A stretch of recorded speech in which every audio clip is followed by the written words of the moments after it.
Good evening, everyone. This is FIDE Master Dennis Monokroussos, and today we're going to do our first show dedicated only to viewers' questions. So I'm going to try to actually go through every single question that was asked up to this point. So hang on. I won't answer all of them as fully as the questioner might like, but at least we'll get through quite a lot of them this way. Okay, so the first one comes from Nazertep, which is Petrosian backwards. And he asks me to explain moments when memory of a game or position I had studied directly helped me in an actual game, not counting theoretical endgames or openings. Well, what I'm going to do by way of answering this is to present actually kind of a couple of light games. So this first one is a game that I played against actually an 1800 of all things. So this is a game 25 played in the Manhattan Chess Club back in 1998.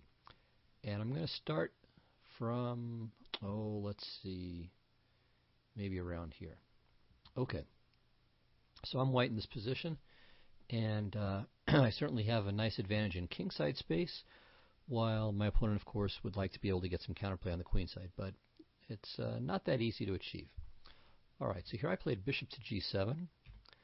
My opponent played knight to e7, and this, I think, is a mistake because it's weakening the f6 square. So I played knight b to d2, taking further control over the b3 square and simply developing, maybe waiting for him to castle also. He played queen c7, and now I thought up, let me get rid of all of the arrows here, I'll create them anew for you.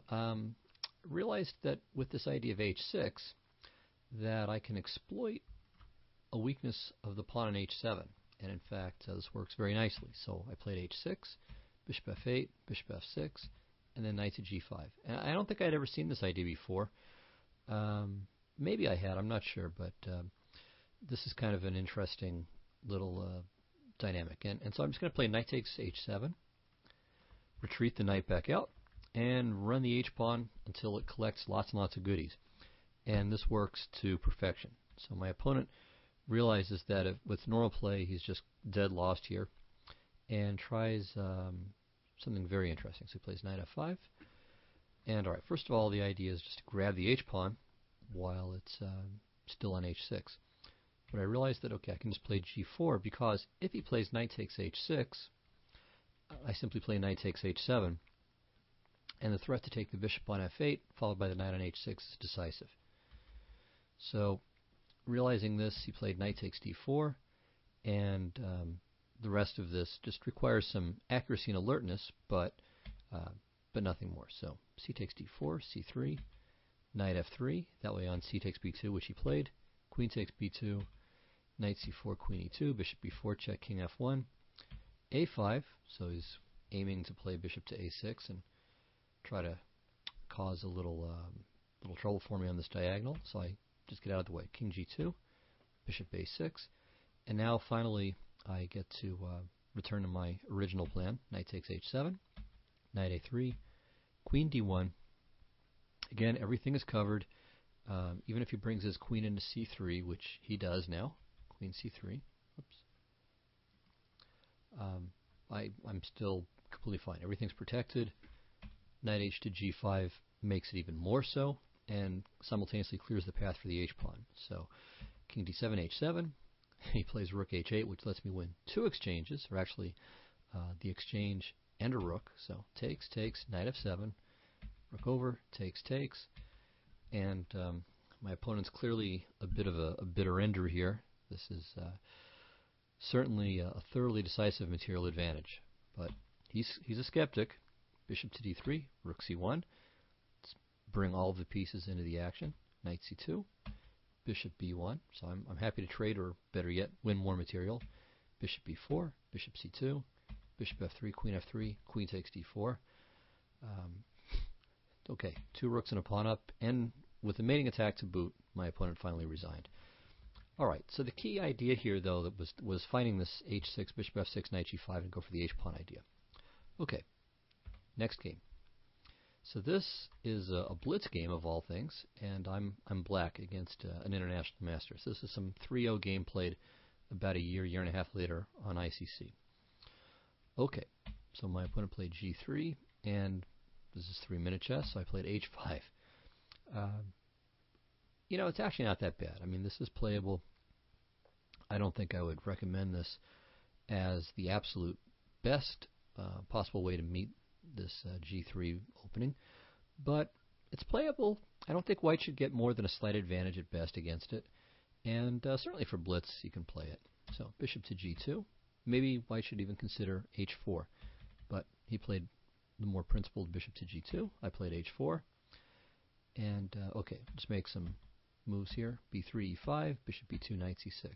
Now here, it's not really that great an idea for me to try to win the pawn. So bishop takes c6, bishop e5, queen d5. So I'm hitting the bishop and the rook, forcing knight to f3, bishop g4. So again, threatening to take, and then grab the bishop. So say bishop to b2, h takes g3, taking advantage of the pin here. F takes g3, castles, and certainly black has tremendous compensation here for the pawn. Great activity. The bishop pair, white's king is going to have a difficult time finding a safe way to castle. So my opponent was right to reject this gambited pawn and played c4. Now I played bishop to c5. Here maybe he can take, so I think black still has compensation after bishop c6, dc6, bishop e5, knight f6. So the threat is to take on f2 and then play knight to g4 check and regain the bishop on e5. And again, the bishop pair, white's king is going to take a while to find safety. I mean, maybe it's just going to be best sitting in the center, but I think black is okay here. Certainly for a blitz game, so I'm being a little bit glib, but I think certainly for the blitz context it's fine. Anyway, my opponent played e3. I played knight f6, sacking the pawn a third time, and my opponent again rejects it and plays knight to e2. All right, well now that he's played knight e2, h3, bishop f1, and of course along these lines I remembered the idea that I had used in the earlier game. So see if you can figure out what black to play should do. What's the best way for black to handle this position? Okay, well, you might be thinking that the way to go is to play either d6 or d5, and then bishop g4, bishop f3, knight g4, and so on. And that would certainly be a reasonable way to proceed, and it's, of course, the idea that I had discussed.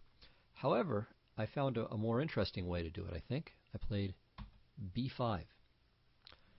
Now, what's the point of this? Well, I'm trying to save some time here. So I want to get my bishop on that diagonal, but if I could do it even more quickly, so much the better. And the point is that after c takes b5, well, why not? I play knight to b4, and now I'm threatening mate in one move with knight to d3. At first glance, it looks as if my opponent's move, d4, really puts kind of a screeching halt to my ambitions because, of course, he stops the mate, he attacks the bishop, he attacks the pawn on e5, all kinds of good stuff. But bishop to b7, so I don't have to stop just yet and deal with my bishop on c5. I can continue my attacking idea. All right, so he plays rook to g1, and now we don't let him breathe for a second here. Knight to g4. So, of course, if he takes the bishop, I play knight takes h2, threatening knight to f3 mate. Let's say he plays f4 to give himself a flight square.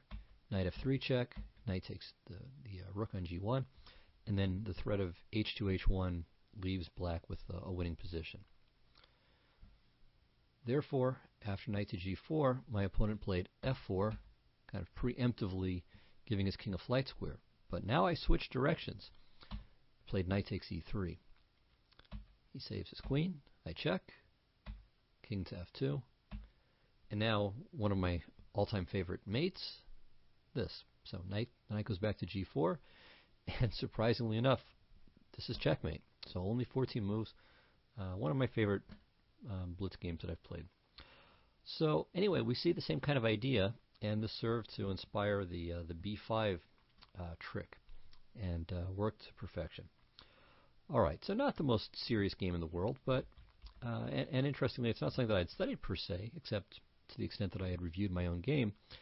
But it was just an idea that I had come up with, or that I had, let's say, investigated at an earlier moment that paid off later on. And this should be the case for all of us. I mean, we don't have to just learn from from books, but we should learn from our own games, from studying them, from reflecting on them, and and it pays off.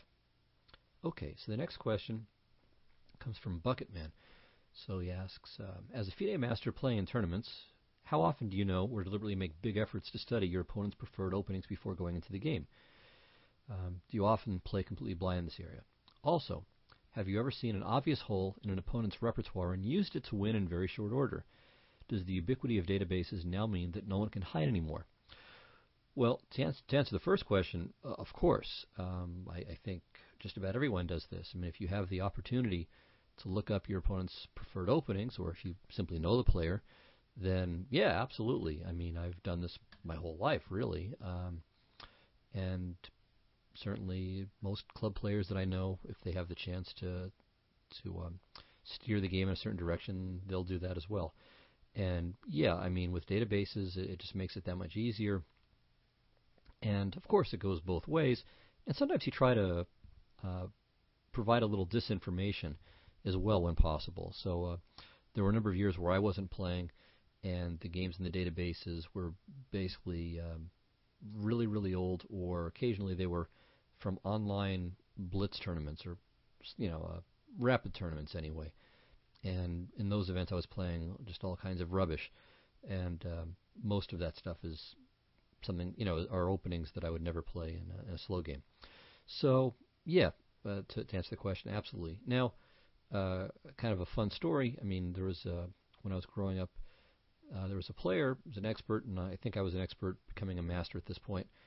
And we played just a whole slew of games, and there were at least 2 occasions where the player who got a book first in the mail, we'd both ordered the same books, the player who got the book first won.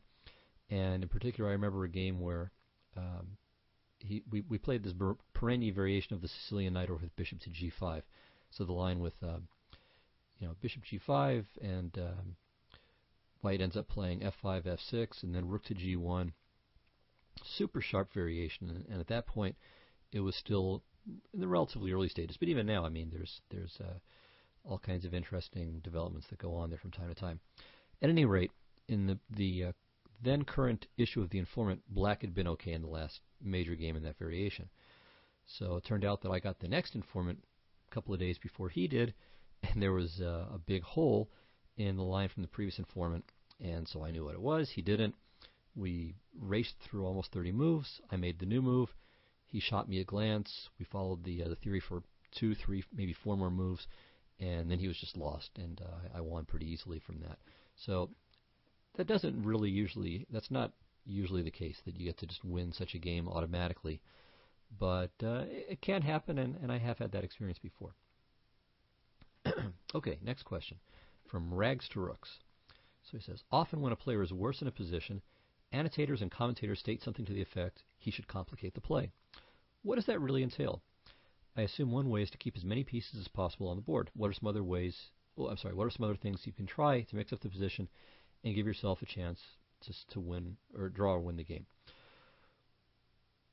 Okay, well, I mean, that's essentially what you want to do by complicate. I mean, yeah, you want to avoid exchanges, but you try to make the position more tactical. Also, another thing you want to do is try to create more imbalances. So if your opponent's playing on one side of the board, maybe you try to stir up some trouble on the other side of the board or in the center. Another example, let's say you're in an endgame where both sides have a bishop and a knight. One thing that can sometimes be useful is to try to swap a pair of minor pieces, but to swap opposite minor pieces. So, give up a bishop for a knight or a knight for a bishop. So that way, again, there's some kind of imbalance, something you can try to use. So, various things like that. But I'll give an example of complicating from one of my own games. So this is a game I played in the World Open back in 1998 from the first round. And I had a reasonable position earlier in this game, but I made a sacrifice. You can see the bishop on a3. It ripped off a pawn there, one that I was hoping he wouldn't have the guts to take, but he did. It took him a good long think before he finally ripped it off, but he did. And ultimately at this point, white has very little compensation. So I'm down a pawn, my center is collapsing, And if, let's say, I play something like, I don't know, knight to a4, he takes, queen g5, d4, bishop c1, bishop d6, and okay, the computer that I used at the time to when I analyzed this, after of course doing my own analysis many years ago, this was what the computer came up with for white, but basically white has fairly poor compensation. I mean, some, maybe enough for one of the pawns, but not enough for two of them. So at any rate, here I realized that, okay, with normal play, I'm just in big trouble. I mean, if I play e takes f6, he swaps queens, plays g takes f6, and then gets ready to play e5, d4, and so on. So I found a way to really randomize the position. Rook takes d5. Now, objectively, this is inadequate, and I'll leave it to you to figure out why it's inadequate. It's a good little analytical exercise for you. But that's not really the point, wondering whether this is sound or not. The point is that it very dramatically changes the character of the game. And if he takes the rook, I play knight takes d5, and he's got to be careful. So, for instance, queen to a5, knight to b6 check. Let's say king to d8, rook to d1, piling up on this bishop on d7, rook e7, e takes f6, gf6, queen f6, and black is just losing everything here. So I'm threatening to play rook takes d7 because the rook on e7 is pinned. I'm threatening to take the rook on h8, and it's just not any fun for black anymore. So with rook takes d5, I mean, I'm really making things kind of squirrely for him, especially as time pressure was approaching. And although objectively this should hasten my defeat, it gives me chances. It makes all the results possible. Whereas if I just played e takes f6, my opponent would, maybe if he really screws up, give me a draw, but I have no winning chances at all. I mean, short of just a colossal blunder. And it's the kind of position where it's fairly hard for black to blunder. So rook takes d5, as I said, I may lose much more quickly, but now my opponent has losing chances as well. All right, so he played f takes e5, which seems reasonable. Getting rid of, he's taking another pawn, and now both my queen and the rook are in pre. But I played queen to a4. So if he takes, I play knight takes, and all right, again, black has some resources here. I'll leave him to you to find out, preferably without the use of a computer. If you use a computer, there's no challenge whatsoever. But I'm threatening knight c7, I'm threatening queen a3. In some positions, I'm threatening knight to b6 check. So this is, again, a position where black has to be kind of careful. So my opponent again tried a little intermediate move before taking the rook. So he saves his bishop and attacks my knight. But now, okay, actually I have two good moves here. Rook takes c5 is objectively the best move. But I played rook takes d7. And here maybe he should play queen takes d7, but he played king takes, and now knight e4. Okay, so now my pieces are all extremely active. His king is not especially well placed, though it can go back to c8, which is what he does. But now I play c3, and all of a sudden his bishop is trapped. And when I capture the bishop, then I'm doing fight on material. My pieces are beautifully posted, and in fact I'm just winning here. So the game finished quickly. Rook h to f8, queen a2. Rook to b1 would also win. And here, okay, he should probably just take, rook f3, and now queen f7. But after queen e2, I'm winning. So I'm up a piece, and he doesn't really have enough by way of compensation, either in pawns or in kingside counterplay. But instead of taking, he played rook takes f3 straight away. I played gf, and now he played queen f7. Of course, the difference between these two lines is that my knight isn't on c3, and so after knight to d6 check, he resigned. So we can see that in a very short space of time. I mean, the rook takes d5 back here. This was move 18, and the game ended on move 25 with knight to d6 check. So by randomizing the position, again, I could have lost 7 moves later, but it turned out that it was my opponent who did. So this gives, I think, a good example of what's up here and what complicating the game looks like. All right, another question from the same person, a follow-up. He says, another related question is that there are times in the game when you're worse and it is worthwhile trying a tactical trick or two to swindle your opponent. If he or she sees the same trick, You only lose more quickly, but the end result doesn't change. How could you possibly determine the probability that your opponent has seen the same trick or not? Well, I mean, you can't. I mean, it depends on the opponent. I mean, if the opponent is at least as strong as you are, chances are they've seen it. But, you can check out their body language. I mean, have they relaxed? Have they already kind of clicked the point off mentally? I mean, I would say you don't want to try a trick that has a concrete and clear refutation unless you're really just dead lost. I mean, if you're just dead lost, then you can try anything. But if you're not yet dead lost, then you shouldn't do something like that unless you really think that there's a good chance, as far as you can tell, that they'll fall for it. Okay, well, let's move on to a different sort of question here from Guitar Cameron. He says that his relative strength in chess is tactics and feeling at home in funny and cluttered positions, whereas he can't seem to play strategic positions properly. Well, okay, first thing I want to say is that every position is a strategic position, and I mean, unless it's just all calculation, but very few positions are completely random. I mean, even the Najdorf Sicilian and the Dragon Sicilian has all kinds of strategic elements to it. Okay, he goes on to say that he figures that what he said is true because his 960 rating is about 300 points higher rated than his regular Blitz rating. So he says if only he could steer his regular games into these complicated positions, things might go better. And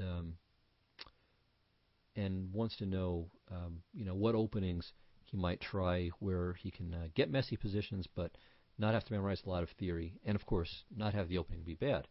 Well, and would you like your Christmas present now as well? So, the tough thing is, of course, if there are such openings, then they're going to be played by everybody. So what I would say really is this. And this is just general advice. I think it's not a bad thing to learn a little bit of theory. You'd be surprised how little theory you generally need to master. All right. I mean, if you're playing a grandmaster, then you need to know some theory. And you should know some theory, even against, let's say, a master. But the point is, it doesn't have to usually be a tremendous amount. I mean, very few people really need to be theory slaves. Furthermore, I would say that if you do put in your time, I mean, there's a learning curve to these sharp and complicated openings. If you're going to play some kind of mainline Sicilian or the French defense, okay, that's a great opening for getting messy positions in many lines. If you play the winnower variation, for example, or the McCutcheon variation, you will have to learn some stuff. But the thing is, if you take that time to learn it and understand it. So it's not really that you have to memorize a bunch of stuff like a zombie. I mean, that's actually quite rare. All right, I mean, there are some systems, some very ultra-sharp mainline Najdorfs. So in 6 bishop to g5 Najdorfs, that often has to be the case.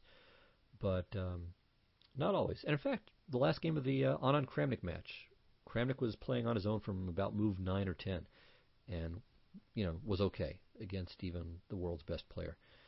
So, know some theory, take the time to learn it, but when you do that, you come to understand the positions really well. And the other thing is that most of your opponents will have the same view. So they'll avoid this or they'll play really badly for the same reason. They're afraid of being some kind of theory zombie, so they just play these openings really, really poorly. Once you know a little bit, you will win a disproportionate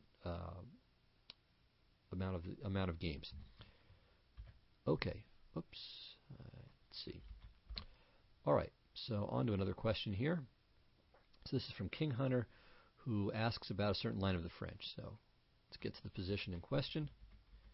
So it's the Alekhine Chittard Gambit, and he wants to know about this move knight to f4. Excuse me. And he finds this move a little bit hard to understand. So why does white play knight to f4? It seems to be an unusual square in his opinion. What are the strategic implications of this?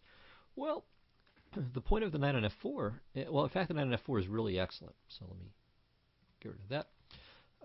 And there are several things that it does. One thing is that it takes aim on this pawn on d5. And there could be some variations where white sacrifices a piece there, depending, of course, on how if you can do anything with c7 as a follow-up. But that kind of tactic does sometimes appear. Secondly,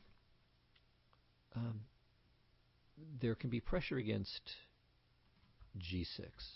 You know, how would this work? Well, let's say black castles, bishop to d3. All right, so already we have some pressure against this point. And on g6, okay, we can see that there might be some real pile-ups against this spot here. I mean, I don't know that rook h7 and queen h5 is going to work just yet, but there could be some lines where something to that effect does occur. You know, maybe queen to g4, and you can see, I mean, there's this massive attack on all of these weak light squares in black's camp. So white is really ready to go here. All right, one other idea behind the knight on f4 is that sometimes I can go to h5 and maybe eye the f6 square as another possibility, especially if the black knight leaves d7 after, for example, something like c5, dc5, knight c5.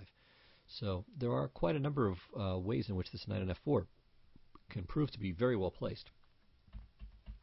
So it gets out of the way, it clears the h-file, it eyes d5, it can go to h5, and it can be involved with pressure on g6. One other idea showing this pressure on g6 business, let's say black plays a6. Okay, and this might seem artificial, but in fact it's kind of sensible, because on c5, maybe black has to worry about knight to b5, and you know, eyeing both the d6 and c7 squares. So let's suppose black plays a6, bishop to d3.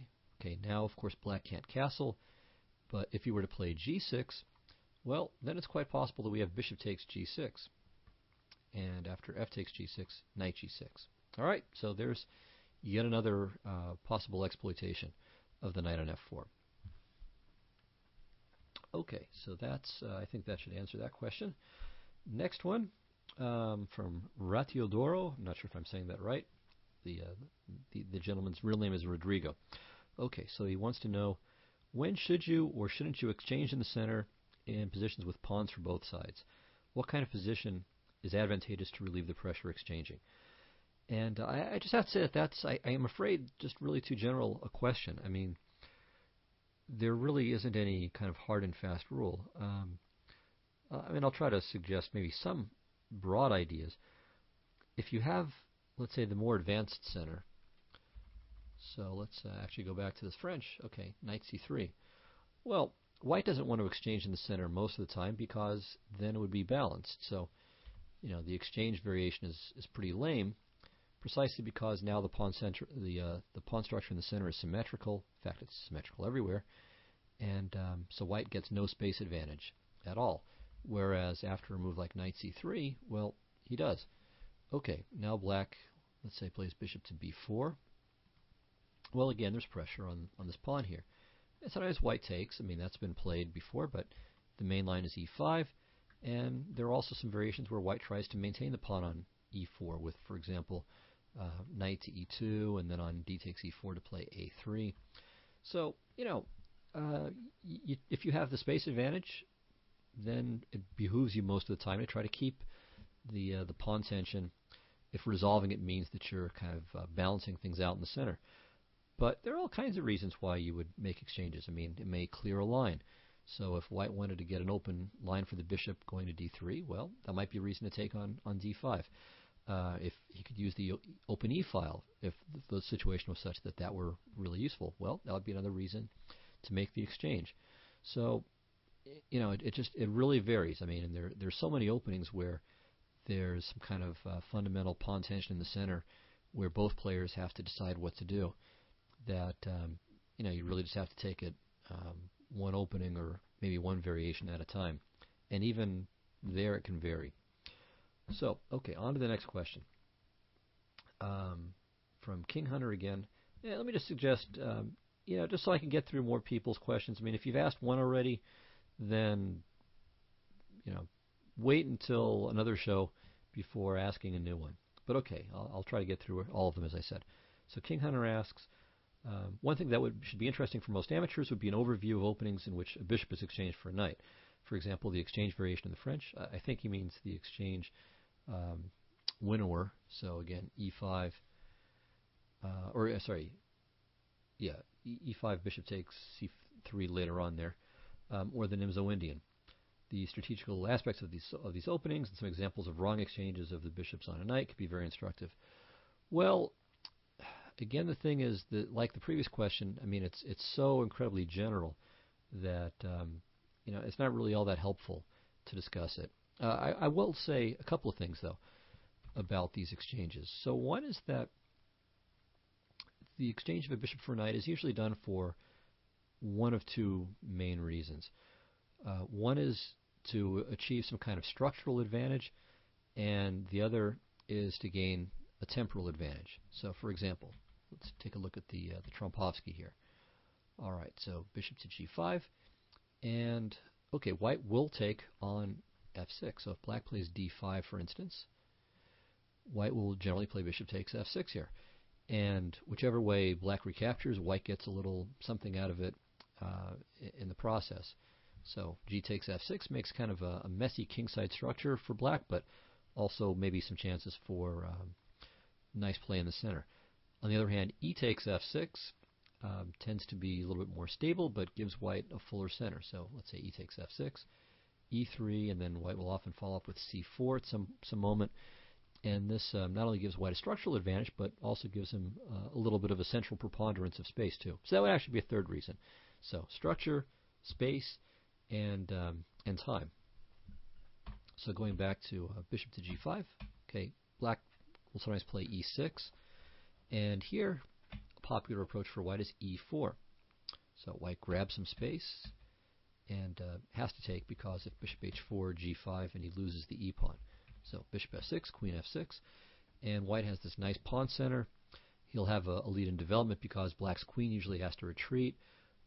Black's bishops have a difficult time really finding ideal squares, especially, well, both of them really, but, well, we'll just stop it at that point.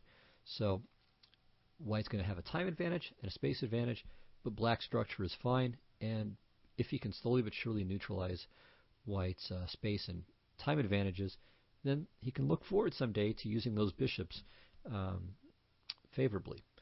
So, as I said, lots of possible reasons, and again, it's just so opening specific that it's not really, I think, worth speaking too generally about it. But those would be the three basic reasons why one would legitimately exchange a bishop for a knight in the opening. Okay, next question. This is from Erod, 1288. What things should one look for when deciding on pawn breaks? Again, this goes back, I think, to what we were discussing about exchanging in the center. There are so many different places where pawn breaks can come into play that it's really, again, difficult to say something about it in the abstract. I mean, generally, you're doing it to either gain space, to alter the structure in some way, or to create open lines. So those would be the three basic occasions where you would look for some kind of pawn break. And bear that in mind if you're in a position where it's hard to make further progress. I mean, that's another point too. I mean, you may reach a position where your pieces have kind of achieved their maximum. What else can you do? Well, you have to create some kind of new lines, and usually pawn breaks are the means by which that occurs. But again, I mean, it's almost impossible to find a chess game without a pawn break. So what can you say about them in the abstract? Again, I would say really just what I said earlier, that it has three typical points: to open up some new lines, to gain space, to alter the structure. And, you have to choose them judiciously because, as has been said many, many times over the years, pawns don't move backwards. And, once you push that pawn, there are going to be some things that you gain, but also some things that you lose in the process. Erod 1288 goes on to ask about this in the context of the hippo, which is the opening where black plays typically moves like g6, bishop g7, e6, d6, b6, a6, bishop b7, and the knights go into the center. And he wants to know, well, what should white do to kind of blast through this? And I would say about this opening that white needs to be very careful. And I think what players with white don't fully recognize is just how flexible black's position really is. Black's position is not bad. He's cramped. He's got less space. But in fact, it's not so bad for black because none of his minor pieces get in each other's way. The knights go into the center, the bishops get fianchettoed, and so the bishops both have clear diagonals, and everything is great. I mean, black only has the 3 ranks that he's operating on, but the thing to realize is that black has a wide choice of potential pawn breaks. So there's c5, there's d5, e5, f5. I mean, all of these, sometimes b5, all of these become available. And so white has to be really careful in the timing of his own attack and to make sure that he doesn't make his own structure too inflexible. All right, another question from Erod 1288, and in a different direction, is this. So he asks, basically, what do you do about, or to fight against the mental domination of players who have done very well against you over the years? And to this I would say that there are basically 2 main cures. The first is to simply get better than them. And I think most of us who have kind of worked our way up have experienced that. So, if you're a youngster or you're new to the game, there may be some player who initially beats you up pretty good, but as time goes on and you improve, then you get better than they are, and the tables start to turn. But let's say it's someone, you've more or less kind of reached something close to your full potential, or at least as good as you're going to get given the time you spend at the game. What do you do against a player who's roughly your peer and who beats you much more often than the ratings would suggest that they ought to? Well, sometimes it just happens, and there's just no cure for it. But I think one thing that can be very helpful is, even if you're white, to try to get a quick draw, or just to get a draw against the player. So not try for revenge in every game, but simply stop the bleeding. So I had a series like that against an IM in New York that I did disproportionately badly against. I mean, he was a little bit higher rated than me, but not that much. I mean, not maybe 50 points higher rated than I am. So his score was better than it ought to have been. So, I had the chance to have this kind of perfunctory draw. We both clinched first in a little quad. And that actually worked wonders. So just the fact that, okay, even though it was, basically a nothing game, like 4 or 5 moves, whatever, the fact that, okay, I can say I drew my last game with so-and-so gives you a little confidence. So the player at least recognizes you as someone that he can't just, beat in 4 moves. I mean, of course he couldn't anyway, but you know what I mean. And also, the next time you play, he's thinking, okay, I didn't win the last game, right? The last game was a draw. So you're changing the memories here, and you have something positive that you can hold on to. And in fact, after a couple of, there was one more quick draw after this, the next time we played, I blasted him off the board. So it was, even though the 2 draws were quick and I didn't really have to work very hard for them, or I didn't really have to work at all for them, to be more precise, nevertheless, that just made the difference. So just stopping the bleeding, changing his own memory, the opponent's memory as well as your own memory, made a big difference, and gave me a little bit of confidence, changed the trend, and I was able to utilize that to my advantage. Okay, next question from Harbinger of Headache. In a perfect game of chess, do both players castle? Well, I suspect that there are actually many perfect games of chess, by which I mean games where neither player makes a mistake that would cost them half a point.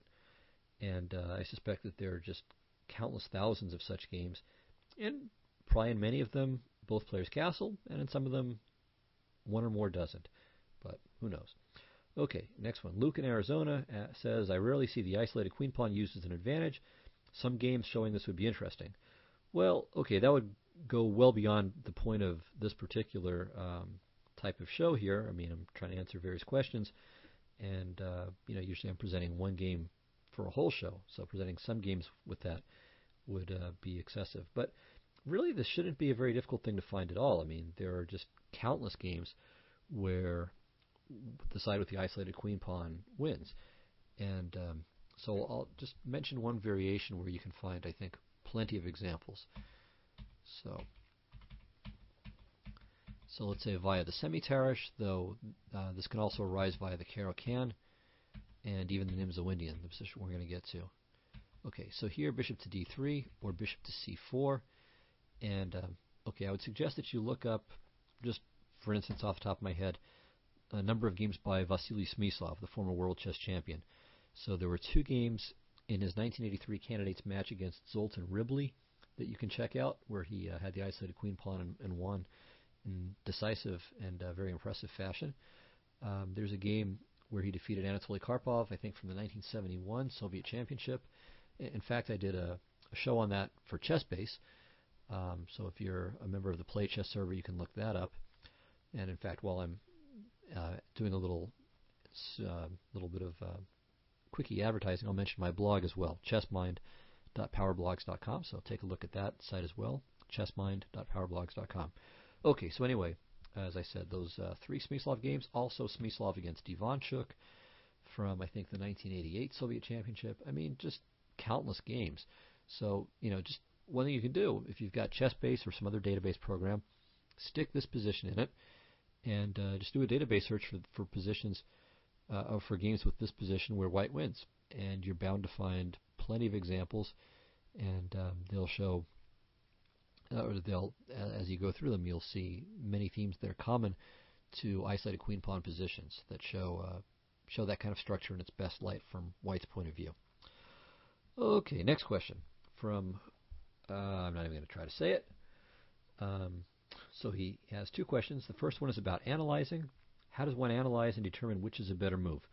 And he says, because as an amateur I get discouraged from analyzing my own games because I cannot determine if a move that I come up with is better than the one I actually played. And he gives an example. Okay, so let's take a look at this example. So this is a game where he's white. And we'll just kind of race forward to the critical position. Okay, here. And what he says is he's really not sure, should he play bishop to b2 here, or should the bishop go to g3? And he said, okay, about g3, let me get rid of that, that he was worried about something like, after bishop to g3, he's worried about g5, and then maybe h5, threatening to trap the bishop, although he thought maybe h4, g4, knight to d4, and so on would be good for white. Well, okay. In the game he chose bishop to b2. And actually I think this is probably the right move, but I think both are okay. I would prefer bishop to b2 just so that the squares on the queen side wouldn't be abandoned. So in this position, or let's say generally speaking after bishop to g3, there's maybe a slight weakness of these dark squares over here. Alright, not such a big deal, won't be the end of the world, but it's at least a consideration. On the other hand, the bishop on g3 is pointing in a useful direction if black castles queenside. So definitely something to be said for either move. And one thing I can say about this that goes at least a first step towards answering his question is that if you've got a position where more than one move seems to be reasonable, then just pick one. It doesn't matter if Fritz says that one gives white a 1.1 advantage while the other one gives white only a 1.05 pawn advantage. I mean, who cares? Fritz can care about that, but there's no reason for us to. So if both moves look reasonable, just pick one, whichever one makes you feel more comfortable. So that's first. Secondly, there are always going to be gaps in our analysis. Kasparov has annotated games and subsequently checked them years later with the computer, and okay, sometimes he misses stuff.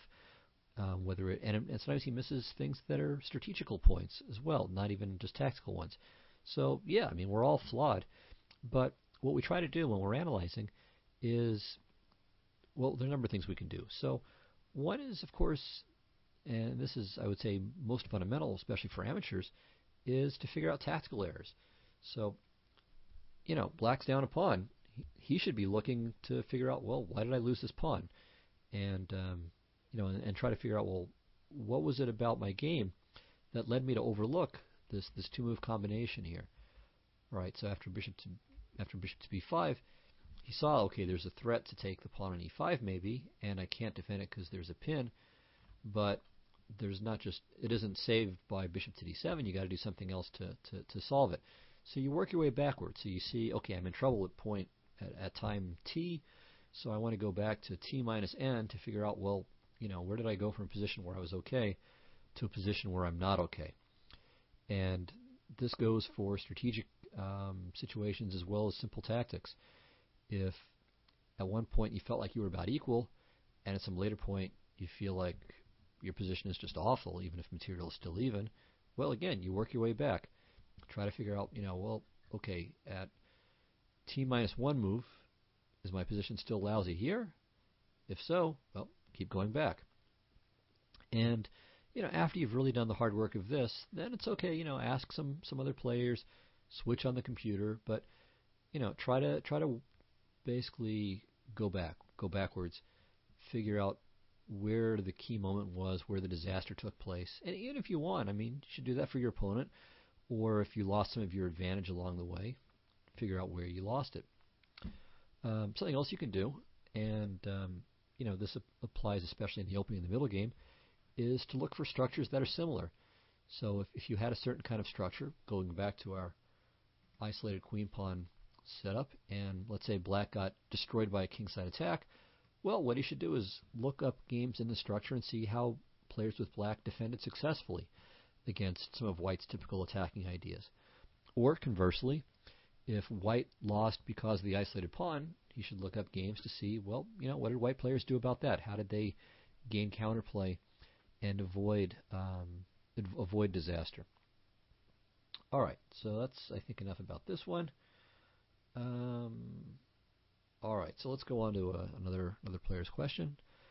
Okay, I have just one, and hopefully a simple question, says Strider67. At what point does an intermediate player shift gears from mainly studying and improving his tactics to a more positional, strategical training regime? And does that also include significantly more time on opening training as well? All right, so I'll give kind of a quick and superficial answer to this question, and a little bit of an arbitrary one as well, and just say when you're 1800. So I think, well, let me say this. I think there are really two stages that a player should go through tactically.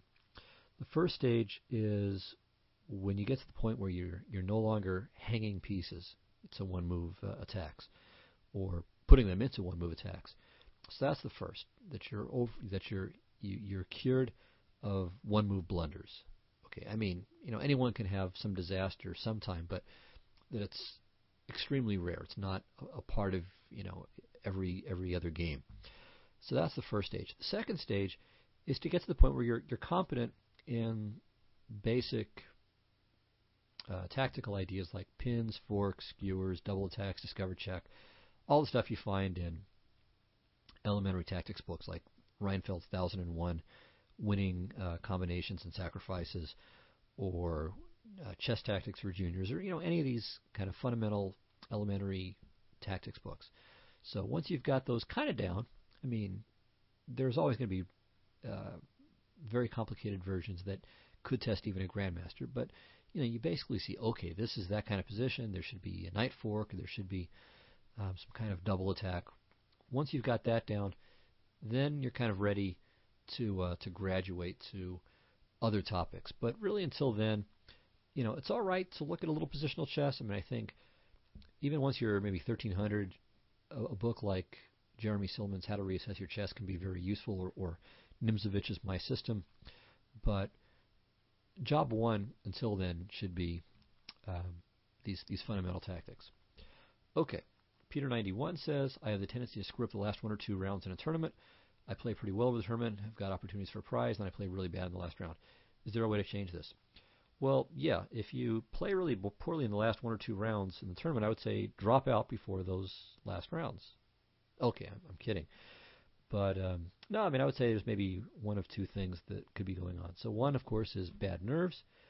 But the other possibility is that you simply run out of gas. So if it's a matter of a physical condition, then I would say get exercising. On the other hand, if it's bad nerves, then I would say maybe try to do something to relax before the game. So maybe do a little breathing exercise just to kind of calm yourself down, or listen to some music that gets you into whatever the kind of frame of mind that you have for the other games is, as best as you can. And all right, I mean that's about all I can suggest there.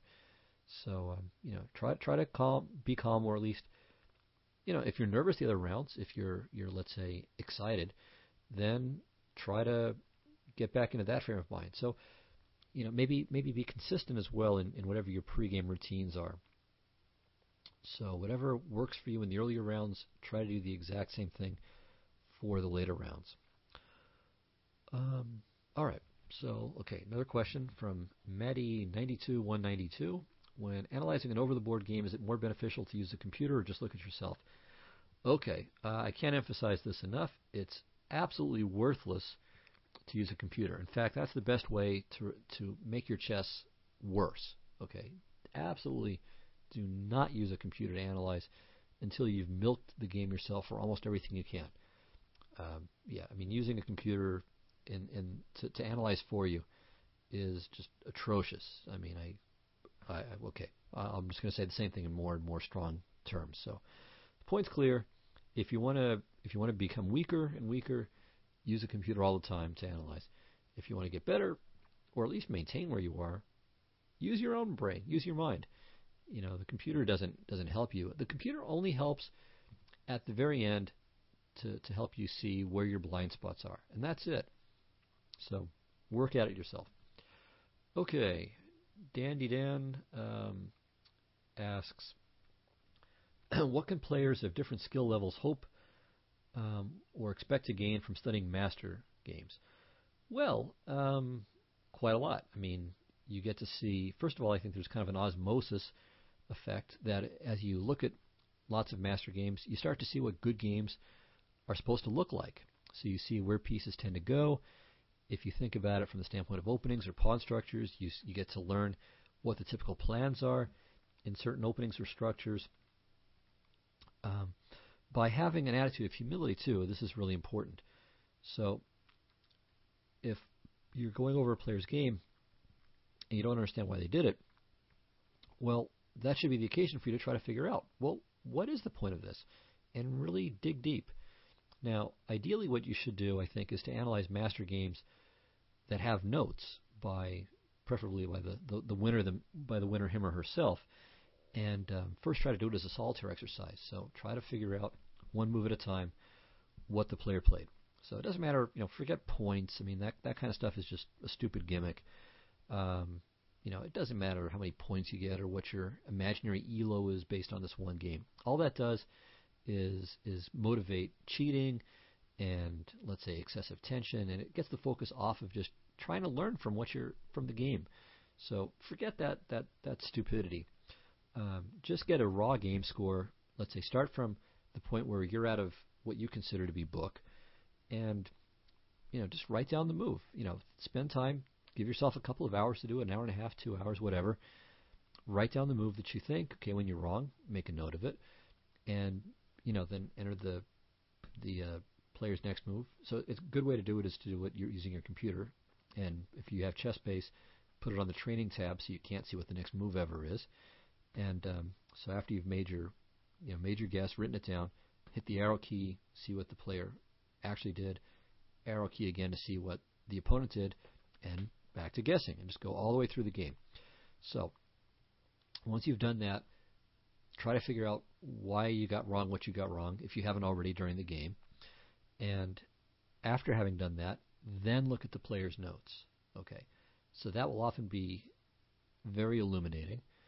And after that, if you still have questions, then it's time to switch the computer on or to ask somebody, but not before that. Anyway, I think by doing that, you can gain tremendously. Okay, and then Dandy also asks, on a different note, what are some of your favorite chess-related books, videos, etc.? And on this, I'll just say, again, just too many to name. I mean, I like typically collections of games by the players themselves. So, Alyekin's Best Games by Alyekin, Fischer's 60 Memorable Games, that kind of book. Mikhail Tal's his own chess autobiography, that kind of book. You know, for me, I mean, I'm a big fan of Dvoretsky's books, and I also like Jacob Agard's books as well. But you know, opening books, I mean, okay, they're useful, they have their function, but that's not what I play chess for. I mean, okay, they can be interesting, they can be useful, but at the end of the day, I mean, who cares? You have to know what you have to know, and that's it. So it's, you know, looking at the games by the greatest players and really beautiful analyses. I mean, that's what gets me interested. Botvinnik's books on his own career and so on. So get books by the players themselves. They generally do a better job of analyzing. Of course, they know what they were thinking, and they'll usually do a better job of explaining it. And also, they tend to be just the strongest players around. So you'll get more from a book on Botvinnik's best games by Botvinnik than you will from somebody else, just because Botvinnik's a heck of a lot better player than they are. So anyway, I'll just leave it at that. Mentioning again on my blog, I frequently mention various books too, so people can check that out as well. All right, so I'm going to go ahead and stop here. Thanks a lot, everyone. Hope this was instructive, maybe entertaining at a few moments as well, and I'll see you next time. Thanks.